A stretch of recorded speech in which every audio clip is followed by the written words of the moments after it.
May I now invite our respected Principal Sir, Dr. Abhijit Ganguly, to deliver the inaugural address.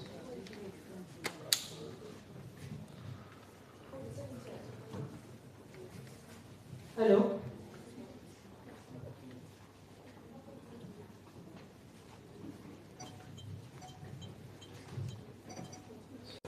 Respected speakers, honored guests, esteemed colleagues, distinguished chairpersons, dear students, participants and paper presenters from different colleges and universities, all teaching and non-teaching staff of my college, ladies and gentlemen.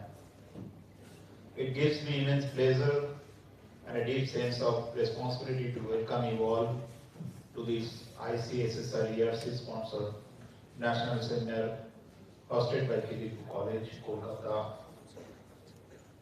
on the profoundly significant seminar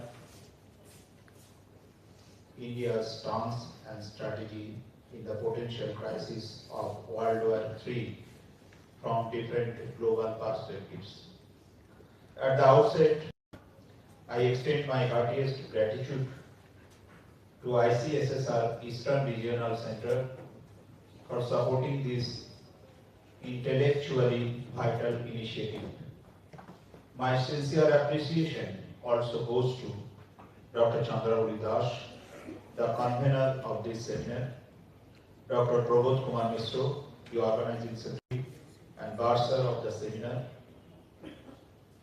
Dr. Shati Pal, the IKC coordinator of the college, Dr. Aparna Pal, Teachers Council Secretary, for their tireless efforts for organizing this seminar.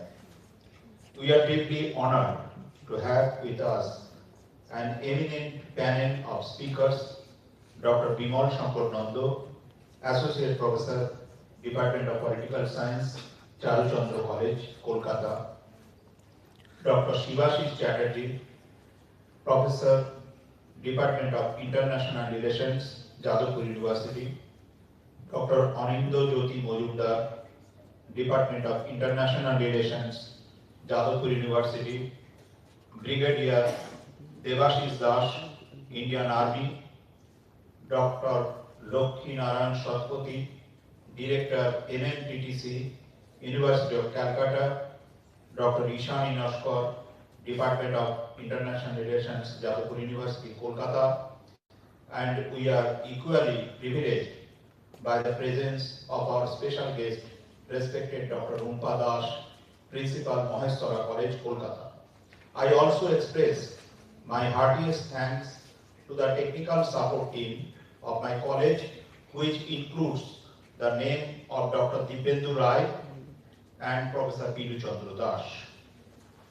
By interpreting the theme, A World on Edge, the idea of a third world war, once relegated to speculative geopolitical discourse, is no longer entirely hypothetical. The global order is currently characterized by intensifying great power rivalry between two or more than two nations at a time. The prolonged impact of the strategic volatility in the Indo-Pacific region, the fragile situation in West Asia and Middle East countries are increasing horribly, and kinetic power in regards to the most powerful economic emperorship. According to the Stockholm International Peace Research Institute, global military expenditure reached approximately $2.4 trillion in 2025, marking a continuous upward trajectory. Nuclear arsenals remain a critical concern, with over 12,000 nuclear warheads to preserve globally, and modernization programs are underway in major nuclear states across the world. These data underscore a stark reality. The architecture of global peace is under significant strain. In this situation, India's strategic position between tradition and transformation are as follows. India's approach to global conflict has historically been rooted in the principles of non-alignment evolved into strategic autonomy. India, our greatest historic country, always used to practice on Panchashil, that is 5 principles of peaceful coexistence. India's advocacy for multilateralism and diplomacy are evolving. However, in the 21st century, India's stance reflects a nuanced recalibration strategic partnerships even without any its alliance. India is an active member of platforms like Quad while maintaining strongest bilateral relations with defense preparedness and technological modernization. India ranks among the top 5 military spenders globally, with increasing focus on indigenous defense production under the Atmanirbhar Bharat initiatives. In geopolitical balancing, India's neutral stance on the Russia-Ukraine conflict demonstrates its effort to balance national interest with global diplomacy. In economic and technological diplomacy, as one of the fast-growing major economies, India is leveraging economic strength and digital autonomy as strategic tools. In global perspectives, India achieves a multipolar reality with shifting centers of power economy in the world, where the Western Bloc, including US, emphasizes collective security frameworks with NATO. China advocates alternative institutions like Belt and Road initiatives, and added to this, China's hegemonic stance towards Taiwan, which undermines global stability, a factor that cannot be dissociated from the threat of deploying hydrogen bombs and biological weapons. The US bunker buster strike on Iran, potentially involving the assassination of the Soviet leader Ayatollah Khomeini, a ground invasion and a blockade of the Strait of Hormuz, which would trigger a global crisis in oil and fuel supplies that would severely impact the entire world. India has thus far remained largely undisturbed. The reason lies in India's robust foreign policy coupled with the advanced infrastructure for refining crude oil, mainly imported from Russia. Today, India has no longer fears even the threat issued by US President Trump to impose a burden of 50% international tariff. For this, India is a developed country, as advanced India, a self-reliant India. The global South with India as a leading power of equitable global governance. India's leadership during G20 presidency in 2023 highlighted its commitment to inclusivity, sustainability, and peace building. It's fact that a strongly powerful country like America, China, and North Korea are well versed about the fatal and deadly consequences of nuclear war. They also know very well that nobody can escape or escalate after the first attack. Now war has generally transformed into a strategy for becoming an economic aggression, and modern warfare is generally limited till date with an intense air attack or missile attack, including bunker buster bombing, cyber attack, etc.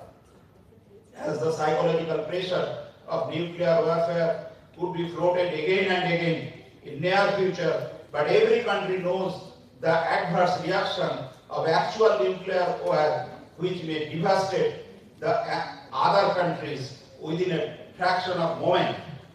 So the look askance at each other would also be counted. Already stymied and economically spoiled country like Iran may try desperately to run on their taste for making nuclear reactors, and if a single stroke of patriotic force exists there, and if somehow they are able to build up their atomic power very quickly, they must try to apply the same on Israel and other US-based countries of the Middle East. And if they somehow succeed to do so, by any chance, the consequences of that incident would be really very much terrible and horrifying in the entire history of humanity. The Middle East conflict and Iran's blockade of the Strait of Hormuz, and particularly after the Iranian missile attack over the energy infrastructure of Qatar and Saudi Arabia, have caused global oil prices to surge. According to BBC News, the crude oil or the Brent oil has been exceeding $120 per barrel in India. This is a significant increase from pre-war levels, driven by severe disruptions in supply chain and concerns over the security of oil shipments in all over the world. According to Al Jazeera and some other analysts, if the disruption persists more, the price may reach up to $150 to $200 per barrel within April-May. According to the Hindu, it's causing significant pressure on Indian government as India imports 85% of its crude oil from Russia, including the other countries of Europe and Africa. Naturally, these surging costs have also affected the other energy sectors like natural gas, LPG, and CNG supplies, including the hike of cost for urea, phosphate, and other fertilizers needful for our Indian agriculture.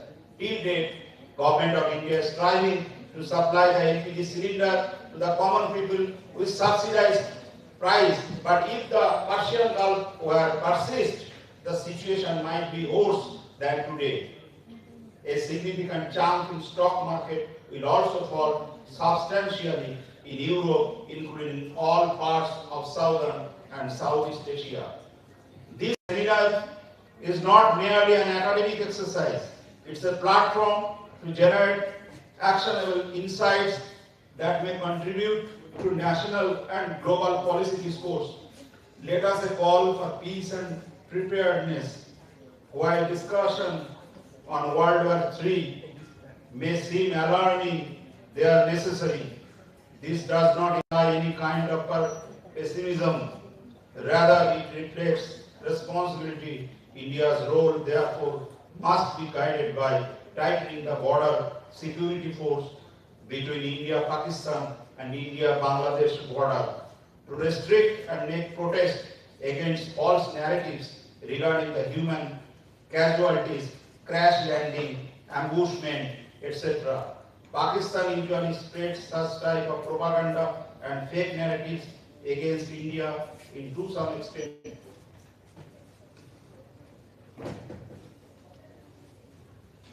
Via reputed international journals, media, India's generosity is that India can never do this kind of activity. And it is essential to make peaceful diplomacy with neighboring countries with strategic deterrence endeavors to restrict infiltration, especially in the border of India, Bangladesh, and global cooperation as well as humanitarian leadership is needful also. At the same time, the role of academia and the civil society is very important in this regard. In times of geopolitical uncertainty, academic institutions must promote the critical inquiry and policy research, encouraging the interdisciplinary dialogue and serve as a think tank for strategic foresight. As we inaugurate this seminar today, at this historic point of view from multiple dimensions, let us remember that knowledge, dialogue, and cooperation remain our strongest tool against any conflict.